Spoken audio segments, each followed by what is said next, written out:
Bernie Sanders is done for life. Like I feel bad because I think he has destroyed whatever legacy he might have had enduring with people who were too ignorant to what an absolute rapacious hypocrite he is. He came out and was grilling RFK Jr. I forget what about, and RFK comes back The with the retort onesies. that The onesies. oh, the onesie. You're selling unvaxxed, and that's okay. Something along those lines. Selling onesies. Unvaxxed, unafraid, little onesies by Children's Health Defense, which was an organization founded by Robert Kennedy, but which Robert Kennedy has withdrawn from several months ago. So he's going after RFK. Do you approve of this message? They're selling for $27. That's terrible. And then RFK comes back to Bernie Sanders with the most blistering comeback ever, because I think it destroyed a man. He said, look, all of you are bought out by Big Pharma. Bernie, you were the #1 senator to receive Big Pharma donations in 2020. And you, I knew you were going to go to this place. I received them from individual donations, not from any PACs. And it's like, first of all, no, none from executives, none from CEOs, which is also a lie because he did. And then he had to return that money when it became known. His argument is that he only received $1 odd million, the most of any senator, from individual donations from people employed by the pharma industry. His argument is that it's from the workers because I'm so good for the workers. They want to support me. It was 3 times what he got in 2016. He comes out and makes this known to the world. And then I believe I eviscerated a man in real time on the internet. But then, just for fun, went back to 2020 to see where else he got his money from. And then he's like, there was only 1.5 million of $200 million. And I go, oh shit, that's right, because you got about another 10 million from Amazon, Apple. What was the other one? Oh geez, Google, from the Defense Department, from New York State. He got $10 million from big corporations set aside from Big Pharma. What do you make of Steelman the argument? Okay, he just got donations from individual employees within the sector. That is not political action committee support. I cry bullshit over that. That seems like laundering the support through other means. Yeah, that's exactly what it is. And as you note, it's not historic support. So, go back and look at Bernie Sanders recipients from those connected in the insurance industry or the medical industry or the big pharmaceutical industry or the defense industry or the tech industry, and look at it up until prior to 2020. And prior to 2020, he got very little support from the pharmaceutical industry. He was one of the bottom recipients of anybody tied to the pharmaceutical industry. Then in 2020, as you know, he becomes suddenly overnight the #1 recipient of pharmaceutical money, along with a lot of other industry money that just flowed into his presidential campaign of 2020, unlike 2016. 2016's campaign was very dependent on small donors. 2020's campaign was not. Now, it didn't matter. Obama and Biden knifed him anyway. The Democratic Party ran him over anyway, because that's what Bend Over Bernie does in the Bend Over Bernie era. But I agree. There were a whole bunch of people. I would call it the left. I was curious why Trump decided to put all 3 of these people, Kennedy, Gabbard, and Patel, for confirmation hearings, when Kennedy and Gabbard themselves said that they would face fierce opposition because they're legit. And to give people context, I don't believe anyone has been turned down by the Senate, nominated by a president, since like John Tower in 1989. And that's because the guy was such a hopeless drunk. They were afraid he might hit the red button. So but that being said, you know how legit Kennedy is by the degree of by who his opposition is and the degree of the intensity of the opposition in D.C. Same with Tulsi Gabbard. Same with Kash Patel. Schiff was about to have a stroke up there. Just the possibility Kash Patel would be running the FBI. And that's exactly who we needed as reform agents. But I was curious, knowing the hostility they would face, why go through it? And then I realized, watching all the hearings, Trump was going to expose both who within the Republican Party are sellouts and traitors, and 2, the Democratic Party is completely closed off to the independent populist movement that fueled Kennedy's campaign. That this whole independent left populist movement that Bernie Sanders represented and Elizabeth Warren represented more than anyone else in the Senate, because they had become pharmaceutical stooges during the COVID era, Trump knew they're going to expose themselves to the world. That if you're a left populist, independent populist, if you're one of those working class minorities, millennials, and Zoomers who has been trending away from the Democratic Party, who just gave the Democratic Party their most negative rating in the entire polling history of the Democratic Party to a Democratic-leaning pollster at Quinnipiac University. The message was, watch who Bernie Sanders now really is. Watch who Elizabeth Warren now really is. Watch who the Democratic Party now really is. Watch how even lifelong friends of Robert Kennedy will betray him for the Democratic Party in the pharmaceutical industry. That watch how people like Cory Booker and Gillibrand and others like that had said that they were opposed to big food and opposed to big pharma. Watch them bend over backwards for them. And you could see it all over social media. I heard it from friends and family that are on the independent left or the populist independent left, wherever you put it, people who in particular like Bernie Sanders. And they were bitterly disappointed. And many of them were shocked. They didn't know that Bernie had become the biggest pharma whore on the Capitol. But he did in 2020, and in the name of the idolatry of vaccines. That's the other thing that a lot of people didn't fully realize, that the vaccine worship looks like religious worship. That all of a sudden, I take a drug, I just put the word vaccine on it, and magically and miraculously, it's perfect, like it came directly from God. That's how these people were acting. That's why you had memes as Elizabeth Warren as the priest of the vaccine hood, Bernie in a onesie that said, the vaxxed and very afraid. Yeah, let me play this, Robert. I mean, this is... His answers are he intends to continue to make money off his anti-vax position. Look, he says he won't go to work for drug companies because the American people have a right to know that the decisions made while he is Secretary of HHS are only for the good of the American people. And yet, he wants to keep a piece of the action on every one of these anti-vax lawsuits. And what that means potentially is, as Secretary of HHS, he can make those lawsuits a whole lot more profitable. In fact, he may have the opportunity to bankrupt the vaccine manufacturers, and then nobody gets vaccine. That's all we needed from that. Yeah. Well, I mean, what's extraordinary about this is, one, the confession through projection, pretending that Kennedy's motivated by money, right? Not Elizabeth Warren. Been a corporate whore her whole political career, has been a war whore as well. On top of that, not just being a fake Indian, she's a fake consumer advocate. She's a fake populist. She's never, I mean, this is someone who spent their life helping big banks and big creditors and big credit card companies stiff over ordinary people in bankruptcy. That's who, I mean, always, when people told me, some of my friends, some of my family left that, Warren is this great candidate. I'm like, what world are you living in? What propaganda have you been reading? And then the second component of it is the degree to which she's admitting that the pharmaceutical industry is causing net harm. A pharmaceutical industry doesn't have to worry about Robert Kennedy or worry about being bankrupted if their products are safe and effective. It's only if their products are not safe, if they're not effective. In other words, what they're all admitting is that, I mean, vaccine companies existed for forever prior to the special immunities passed in the mid-1980s, right? I mean, the only drug companies that went bankrupt on a vaccine prior to 1986 was ones who deliberately put out a vaccine that was dangerous and ineffective and not what they said it was. That's it. Nobody else faced such consequences.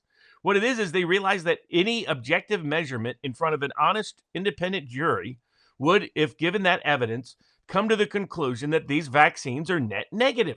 And that's the reason why they got their political pals to give them immunity. Immunity not only if you're on the kids list, immunity if you can just find an emergency and call it a PrEP Act vaccine, even though it's not even a vaccine. I mean, that was the other irony. Senator Cassidy's like, I'm worried about whether people having doubts about vaccines and that somehow it'd be a bad legacy for Trump to have Kennedy in there. What he doesn't realize is the country is already doubting vaccines because of these lies. Like the Democratic senators, like, science can be contested, and that's why you shouldn't contest science. It's like, okay, that didn't even make sense. But you get it's idolatry. It's hey, what you're talking about is heresy. And even if the heresy is factually true, we have to suppress it lest people believe in other heresies. I mean, that's what they are. I think to a lot of normies, I see why Trump put Kennedy through this. He put it up so the whole world could see, so that his own party could see, so that the independent voters that put him over the top could see that the Democratic Party has nobody representing them anymore, and that their very icons and allies that they thought were their icons. I mean, just look at what Jimmy Dore is talking about. Look at what the Young Turks. I mean, you're talking about traditional left oriented commentators, Glenn Greenwald, Aaron Mate, all the rest. But it wasn't just there. You could find a lot of normies on social media who are like, I had no idea this was the case. So it's not just Nicole Shanahan, who is constantly red-pilled by the realization that all the people she helped put into power 4, 6, 8 years ago were always traitors to what they claimed to be supporting. Like Warnock. As soon as Warnock got in the Senate, he was for sale. I mean, he got more pharma money quicker than anybody as a new senator. That's why he's against Kennedy. But I think it's a shock to the normie out there. Just like on the Tulsi Gabbard confirmation hearings, it was a shock to discover just how much the so-called anti-surveillance state crowd on the Democratic side is actually completely in the deep state's pocket. I mean, that they're going, again, Kennedy, Democratic royalty. Tulsi Gabbard, longtime Democrat. That's who the Democrats are going after. And what Trump did is he set this up to make, he wants these people in, but I see why he did it, go through the confirmation process, is because he wanted those independent voters who are divorcing from the Democratic Party to realize they got to divorce. There's no getting back together a little while and seeing if it works out. It's time for full separation. And the people who delivered that to them were Bernie Sanders and Elizabeth Warren. They hand delivered their populist voters over to Trump and away from them, not even realizing how damning and damaging this was. I mean, you have Bernie making that preposterous onesie complaint that all it did is boost, children's health defense ran out of onesies, so they had to order new ones, and they put up a special discount code. Everybody, you can go get one of those unafraid, unvaxxed onesies, and if you want a discount code, just enter discount code Bernie. Is how they came up with. So, I mean, it was more. I mean, Kennedy held up very well. Gabbard held up very well. Kash Patel held up very well. Not a surprise at any of that. Democrats damned themselves with their own key voting group that's going to decide the next elections for the next generation, and they made potentially fatal damage to themselves by so viciously and bitterly attacking their former allies that are the most legitimate, authentic populist side of that equation. So you had Elizabeth Warren trying to get RFK Jr. to undertake not to sue vaccine makers or pharma company. You had Bernie revealing to the world that not only is he a big pharma whore, he's just a big corporation whore at large. That was the RFK hearing. RFK is amazing. Tulsi Gabbard. I mean, what's amazing with the Tulsi Gabbard hearing is that the Democrats, the scoundrels that they are, think that they're making a point by getting Tulsi to say, you're repeating talking points which are factually correct about Assad, the gassing in Syria, but these are things that Russia is saying as well. And therefore, because you're parroting Russian talking points, which happen to be factually correct, are you not part of the problem? She was amazing in that, composed, but there are dumb people trying to make people who are smarter than them look stupid, and it's not working. Tulsi Gabbard comes out and basically says, I shed no tears for the fall of Assad, but you are funding and financing and training a replacement that is going to be worse than the old one. It didn't work in Libya. It didn't work in Iraq. And you're trying to do it here thinking it's going to work here. You guys are part of the problem. And I mean, it was beautiful, but the question is this: are the normies even paying attention to watch this? I say that they are on a scale that we've never seen before. Yeah, absolutely. That was the other reason I realized Trump did this. Because remember, for those that don't know, that the original talk was throughout the summer and fall, as Kennedy himself talked about with Tucker Carlson, was that he and Gabbard would likely have unappointed roles, that they would have a significant role in the Trump administration, but that due to the institutional hostility in Washington, they would likely not be in Senate confirmed roles. And instead, Trump went through this, and it's evident now why, because with Tulsi Gabbard, you saw who is really behind the surveillance state, who is behind the deep state. The extraordinary thing was their not only their sort of obsessive attacks and nasty attacks and fake attacks on Gabbard, but particularly their made-up claims about Ed Snowden. So for those that don't remember, what Ed Snowden did is Ed Snowden was an independent defense contractor who was a believer in Obama, who realized that the Obama administration was systemically spying on Americans illicitly and then was lying to them and the Congress about it. And the question was, what was he going to do about that? And there's some suggestion, well, just go through the internal whistleblower chain. What happens when you're when the person you're supposed to report to about blowing the whistle is the person who's doing the illegal activity. That makes no sense to me at all. That is, oh, okay, just go. Oh, Barnes, you understand the patriotic thing to do is to go through the chain of command, not when the chain of command is the one doing the illegal activities. Let me stop you there just for 1 second. Every now and again, I get confused between collateral murder, which was Julian Assange releasing classified documents, versus Ed Snowden, which was the surveillance state. What the heck? What? I mean, what did? Even if I want to steel man the argument that Ed Snowden that is he a traitor, revealed certain techniques. So that he released certain techniques the world didn't know, and the argument is okay. But fundamentally, what it is it's a belief. It's a deference to the government. It's that you should always defer to the government. You should always defer to the chain of command, and that's how you should. And you should never expose the government without the permission of the government. I mean, that's really the only argument that they're making, because there's no credible claim that if he had gone through the chain of command internally, that the whistle ever gets blown. It just doesn't happen. It never happens. That's the no. He might get invited. I made the joke, like he might get invited into the back of a pickup truck in the back of an Arby's where he's gonna Epstein. It would have been Epstein. Yeah, exactly. So he had no choice but to go public, and it was an incredibly brave and bold thing to do. Now, Gabbard's not in a position where she can say that anymore because of the hostility of the Senate, but it showed people that are on that left populist side, independent populist side, for whom Ed Snowden is not an unpatriotic, is not unpatriotic. He's the ultimate expression of patriotism. Well, that's what I noticed when I realized that I wasn't exactly confident in my own assessment, because I sort of understood both sides and was teetering in the chat when we were live covering this, and they were asking, is he a hero or a traitor? I don't think I saw anybody in the chat say he was a traitor. I mean, everybody in the chat, and there were thousands of people watching, said he's a hero. I can't understand what he did. Because what he disclosed. I worry about the government doing bad things to me more than I worry about foreign governments and individuals doing bad things to me. That's why I always favor the Constitution, even if it means letting a criminal go free, because the criminal is far less a risk and danger to me than the government, if it is not unlimited and unconstrained by the Constitution is. I mean, what Ed Snowden did was, and he went to great lengths to try to limit any collateral damage in any national security aspect.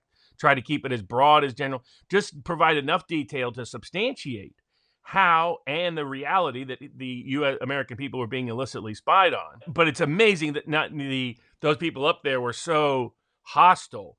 So, hey, I mean, these are people that they're just revealing the degree to which the Democratic Party is in the pocket of the deep state and the big pharmaceutical industry and the Bill Gates and George Soroses of the world. And even the supposed populist allies are actually in their pocket. That's what this week disclosed between Kennedy, Gabbard, and Patel.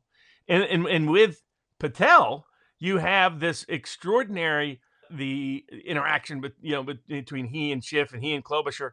And what's amazing is that they're still pretending that there's a bunch of independent voters who give a rat's rear end about January 6th.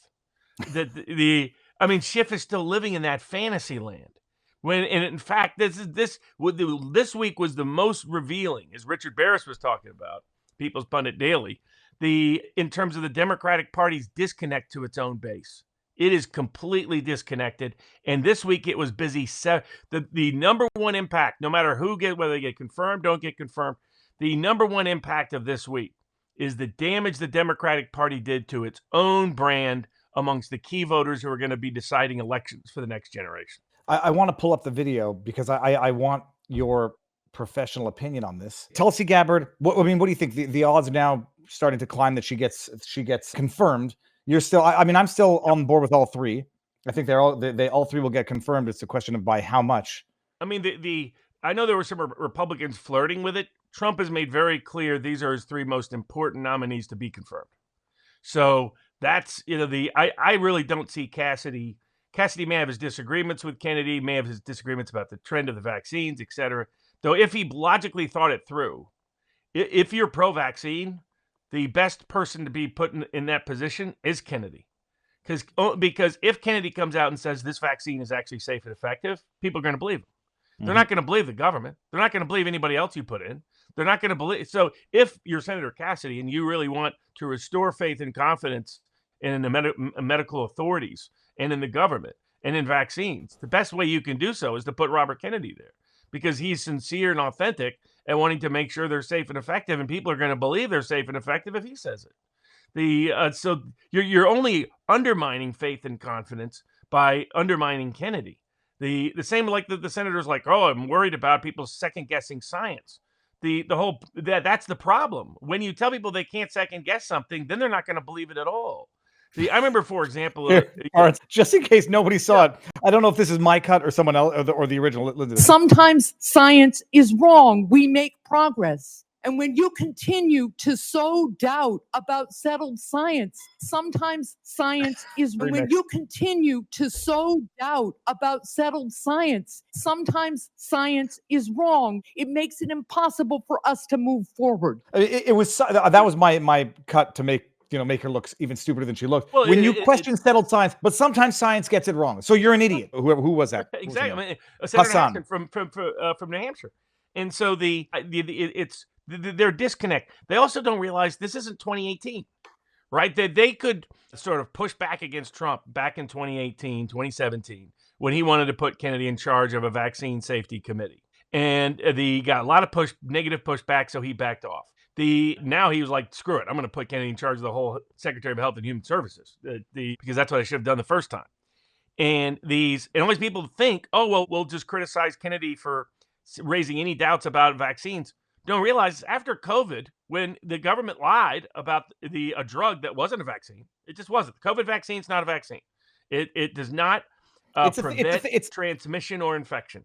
It's a therapeutic. The report from the subcommittee concluded as much. Kieran Moore out of Ontario said as much. It's a therapeutic at best, except it doesn't make you... Exactly. It's a therapeutic that is also not safe and not effective.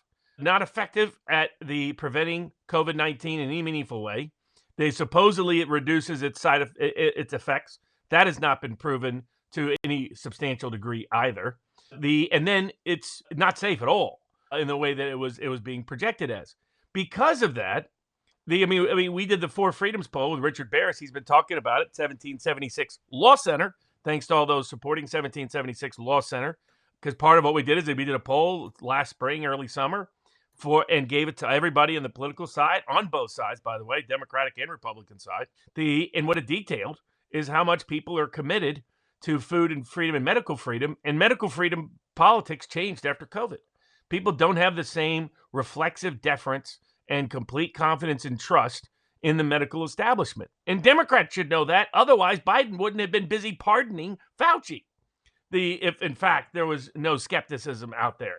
And now more and more people know about the bioweapon labs that they were pretending didn't exist, and the ties to those in COVID-19. So what they don't realize is that they're just on the wrong side of history, and they're on the wrong side of where these voters are. And they're giving false information about the so-called vaccines, false information about the Snowden, and false information about January 6th defendants, all in an effort to try to derail Patel, Gabbard, and Kennedy. And all it really did is derail the Democratic Party's ability to reunite with what used to be part of its base.